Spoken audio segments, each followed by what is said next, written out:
This episode of WonderBuzz is brought to you by Barnacle Brothers Insurance, the only coastal life, limb, boat, and home coverage that truly sucks. I mean sticks. At Barnacle Brothers, we don't promise to prevent disaster. That's above our pay grade. But when the tide takes your boat, your dock, and possibly your sense of self, we'll be there, firmly attached to whatever's left. So when life scrapes you across the rocks, remember, Barnacle Brothers Insurance, clinging to anything, and I mean anything, since 1973.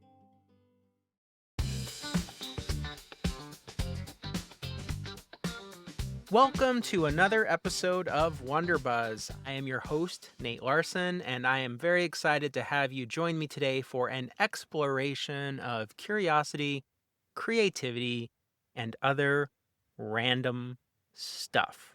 Definitely going to emphasize the random stuff a little bit later in the podcast today. But first, how are you? Maybe you were just listening to WonderBuzz for the first time and catching up on old episodes. Or maybe you have been waiting for this episode for a few weeks. Either way, welcome or welcome back. I hope you are having a wonderful day.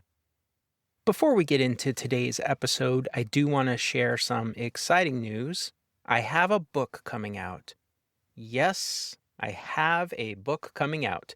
I'm getting closer and closer to the pre-sale launch date, but I am really thrilled with this book and how it's turning out.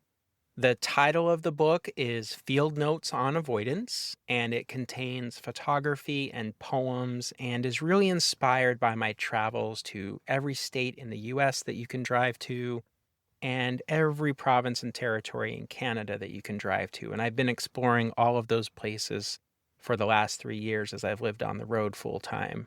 So the best thing you can do to find out more about this upcoming book, Field Notes on Avoidance, is to head over to my website. It's really easy on the homepage to see a box you can click to join my email list. I'll try to make it super obvious on the website. I also am posting pretty regularly on Instagram right now about joining my email list. And I'll be announcing all the news, the cover reveals, and even some details on the audiobook coming up to my email subscribers first. So go to nathanlarson.com, get on my email list, and look for more updates coming soon on Field Notes on Avoidance. Now let's get into the episode.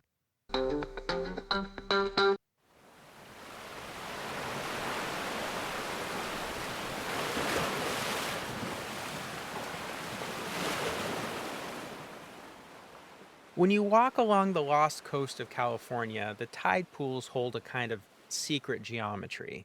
If you crouch down and put your knees in the wet sand, there they are, sea urchins, small armored planets, clinging and sticking to the rocks. It feels like they're the glue that's holding the earth together. I've been photographing urchins for years in the tidal pockets north of Shelter Cove, and then all the way on the other side of the continent in Newfoundland, where the Atlantic just gnaws at basalt cliffs and seems to toss the urchins onto the shore.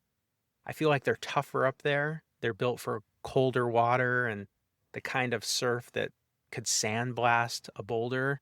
But the form, the pattern, it's the same language, written in the same hand whenever you see it. Urchins are nature's little symmetry addicts. Their bodies are built on a 5-fold pattern. 5 teeth, 5 sections, 5-fold everything. Not 2 like us, 5. They're echinoderms, cousins to sea stars and sea cucumbers and sand dollars. The name literally means spiny skin, and you can see why. If you pick up an empty urchin shell, the test it's called, you can see the 5-point symmetry very clearly. The little perforations where spines once fit, the soft lavender or green hue of the calcified shell. It feels like you're holding this hollow little memory of a planet in your hand. And when they're alive, those spines move, waving slowly as they walk, because yes, they actually walk. Beneath those spines are hundreds of tiny tube feet, each with its own suction cup, run by a little hydraulic system powered by seawater. Imagine if you could pump the ocean through your body to take a few steps. Urchins don't have eyes, not exactly, but their entire body can sense light. The whole surface acts as a compound eye. They can detect shadows, predators, changes in brightness. which means that they can see you in a way when you lean over the tidal pool and cast a shadow over them. Their mouths are tucked underneath, five sharp, grinding teeth arranged in what biologists call Aristotle's lantern. He was the first to describe it 2,000 years ago. Each tooth keeps growing as it wears down. They use it to scrape algae off rocks and methodically mow the seafloor. In some places where their predators like sea otters, lobsters, and big fish are gone, the urchins multiply. They strip entire kelp forests bare, turning them into what marine biologists call urchin barrens, just miles of empty rock where swaying kelp once stood. And it's strange to think about that paradox, which we see all the time in nature, of these small, beautiful creatures that are capable of creating so much desolation. But that's nature. Beauty and devastation often share the same spine. In Newfoundland, I found them tossed up after storms, the shells still iridescent, clinging with the last of their color. The purples fade to pale greens, the greens to bone white. You hold one in the palm of your hand and you see every little line, every little ridge, the same design that's been repeated for 450 million years. There's something very humbling about that, the idea that these little creatures were thriving long before we stood upright, and they'll probably be here when we're gone. They're engineers of persistence to me. They're just low, quiet, and efficient. And here's something fun. They can regenerate their spines and sometimes whole parts of their bodies. Some species in this family could even clone themselves. A single arm torn from a sea star can become another star in the same family tree. And a sea urchin can regrow what's lost as well. I often think about what it would be like if humans could do that. And yes, they do eat enthusiastically, as I have mentioned, kelp and algae, detritus, the occasional bit of decomposing whatever drifts their way. But they're not mindless grazers. Studies have shown that they can detect chemical cues in the water, the scent of predators or food, and change their behavior accordingly. They're not just reacting, they're deciding in their own slow, hydraulic way. There's something admirable about the simplicity of that. There's no posturing, no pretending, just sense, move, eat, endure. People, of course, eat them too, especially the gonads. The golden roe, known as uni in sushi. It's creamy, briny, and depending on who you ask, either very good or very disgusting. In California, purple urchins are now being harvested not just for food, but to control overpopulation and help kelp forests recover. So in an odd twist, eating them can actually help in ecological restoration. When I photograph urchins, I'm drawn not to just the colors, but the architecture. Those radial lines, the punctured dots where the spines attach. It's kind of like a little blueprint of a cathedral. There's math in it, but to me, there's also music in it. I feel like it would sound slow and like waves hitting on a rocky coast, and a deliberate pattern over and over and over again, an infinite pattern. In one tide pool on the Lost Coast, I remember crouching beside a cluster of them. The water was perfectly still, a thin film of sunlight wavering across their spines. A tiny crab crept close to the top of one like it was scaling a little mountain.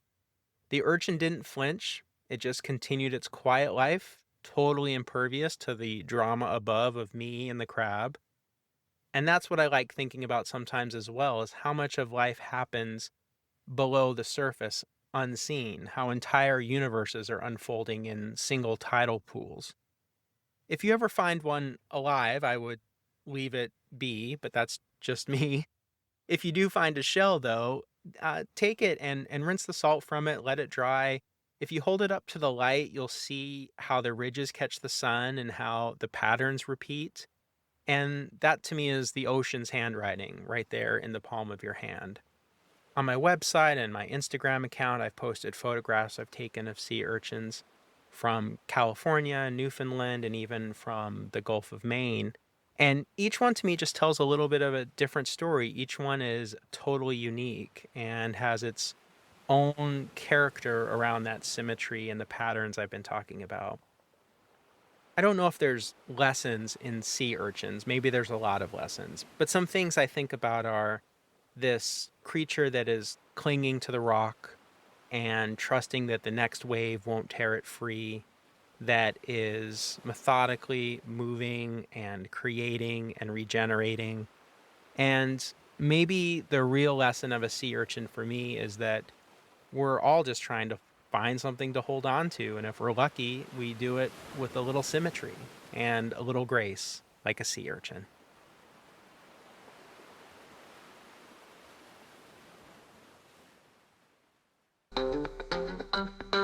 You have made it to the end of another episode of Wonder Buzz. Well done, kudos, huzzah.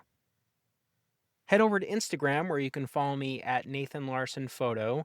I promise you I am doing my best to create a small little oasis in the barren, hot, horrible landscape of social media. As always, thanks for listening and sharing your thoughts and feedback with me. If you want to see more of my work, head over to nathanlarson.com. You can also send comments and questions to podcast@nathanlarson.com.